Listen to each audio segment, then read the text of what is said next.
to go where we're going, to that one little pocket of land. 110 metres in diameter, so really not very big. But within it, of course, we've got the world famous Stonehenge. There's a couple of other things to note around Stonehenge. If you look in this field to your right, you'll see there's two bumps where the grass gets a bit browner on the right here. These are called barrows. Now, barrows are burial chambers that date back to the Bronze Age and to the Stone Age.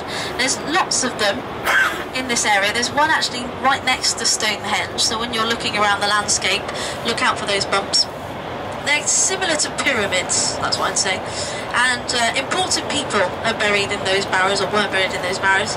So chieftain leaders, religious leaders, and many of them were buried with their most valuable belongings in order to pay for their journey to the afterlife.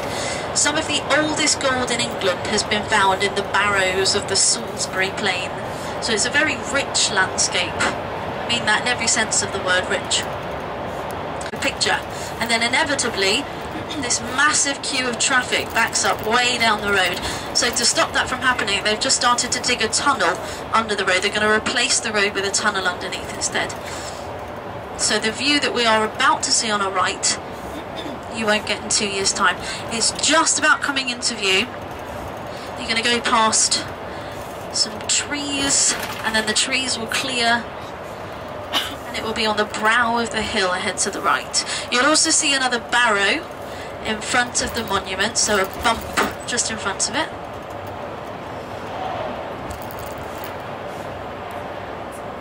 It's a bunch of stones in the middle of the field. I think some of you heard that. Mark's just saying, it's a bunch of stones in the field. No, it's more than that, Mark. No, it's not. Here we go. Look over to your right hand side, your first view of Stonehenge. I cannot tell you how rare it is to see nobody there. You have to get here at this time to see no one there. Come 9:30, there will be hundreds of people there. So security men. In the bright yellow jackets.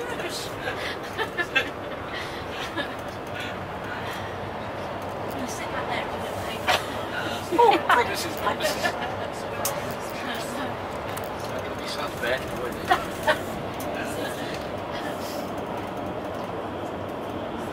Now you've noticed that there's no roof on Stonehenge, and it gets pretty windy up there. You really are open to the elements.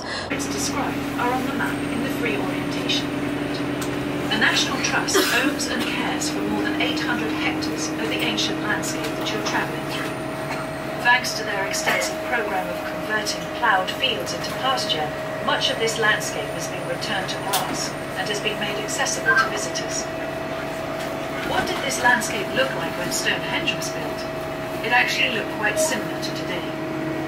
It was mostly open grassland, used by prehistoric people to graze their cattle, with some scattered trees and shrubs, particularly in the river valleys.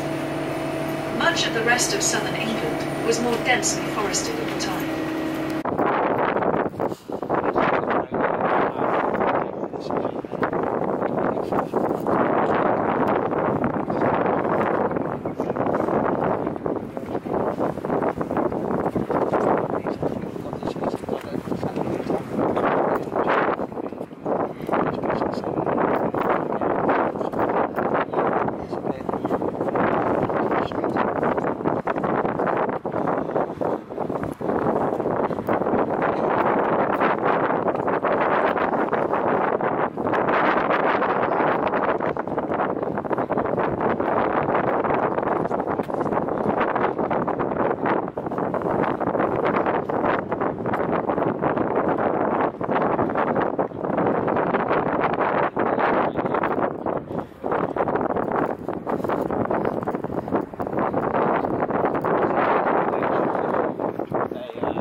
shoes, they're not going to be white for much longer.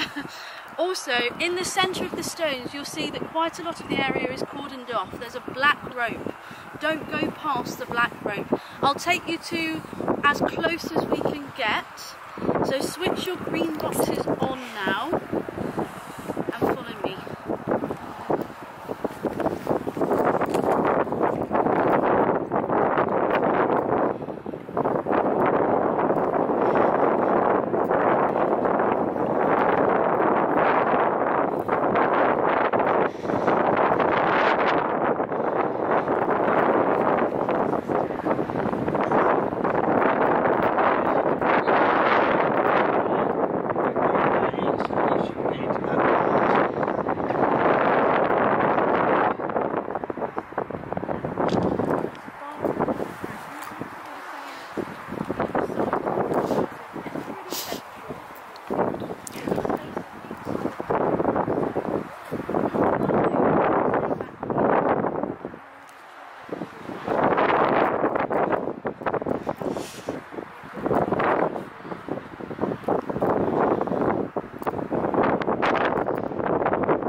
I just remembered, I was going to tell you guys, I was talking to the security guards up at the stones about this tunnel that's going to go underneath it.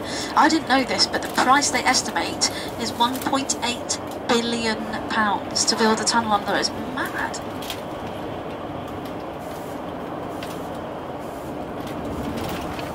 So we're going to go past the stones one last time in a moment on the left. So summer solstice, you get people in camper vans. Some of you were asking me earlier, what about the camper vans that were up by the stones earlier?